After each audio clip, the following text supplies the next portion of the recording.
Audio Jungle.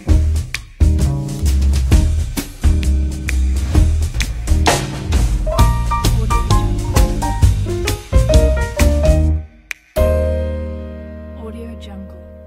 السلام عليكم ومرحبا بكم معايا في حلقه جديده من قناه مطبخ سكن الحسني. اليوم ان شاء الله غادي نحضر معكم واحد العصير، وهذا العصير يعني بمناسبه اقتراب شهر رمضان الكريم اللي الله يدخلوا علينا وعلى الامه الاسلاميه بالخير والعافيه والصحه وباش كتمنوا ان شاء الله. هذا العصير هو عصير اللي مشهور في المغرب وكلشي الناس يعني كيعرفوه وكيحبوه بزاف. كيجي بحال العصير ديال الزنقه تماما. خليكم معايا تشوفوا المقادير وطريقه التحضير ديال هذا العصير. غادي نحتاج لهذا العصير المقادير اللي كتشوفوا معايا دابا، فهي مقادير بسيطه ومتوفره في كل بيت. غنحتاج واحد الحبه من الجزر او خيزو مسلوقه ومقطعه طريفات.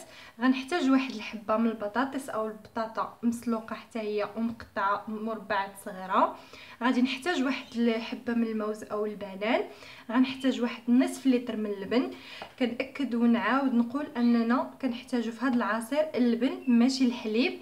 غنحتاج واحد 3 المعالق من سكر سنيده، وسكر سنيده كيبقى حسب الذوق. يمكن لكم تزيدوا على هذه الكميه اللي درت انا، يمكن لكم تنقصوا، كيبقى لكم الاختيار. عندي هنا واحد ياغورت بنكهه الخوخ او الزبادي. عندي هنا واحد الكاس من عصير البرتقال. نبداو في تحضير العصير ديالنا على بركه الله. فاول حاجه كناخذوا الخلاط الكهربائي ديالنا، كنضيفوا فيه البطاطا ديالنا، نضيفوا عليها الخيزو او الجزر، نضيفوا عليها سكر سنيده ديالنا،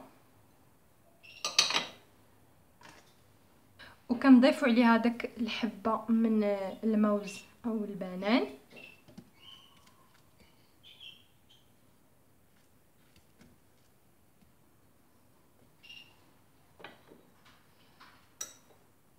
كنضيفوا داك الكأس من عصير البرتقال،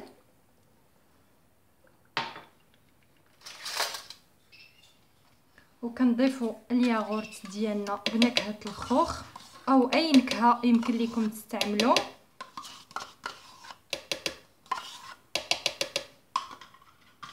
وفي الاخير كنضيفوا اللبن ديالنا.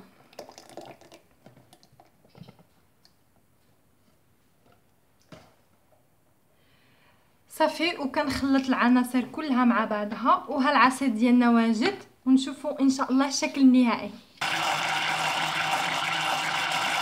العصير ديال اليوم كنقدمه لكم بصحه وراحه. كنصحكم انكم تجربوه وغادي تحتاجوه بزاف يعني على مائده الافطار ان شاء الله. الى عجبتكم الحلقه ديال اليوم ديروا جيم لا فيديو واشتركوا في القناه، وما تنساوش تشاركوني ارائكم عبر التعاليق، والى الملتقى ان شاء الله.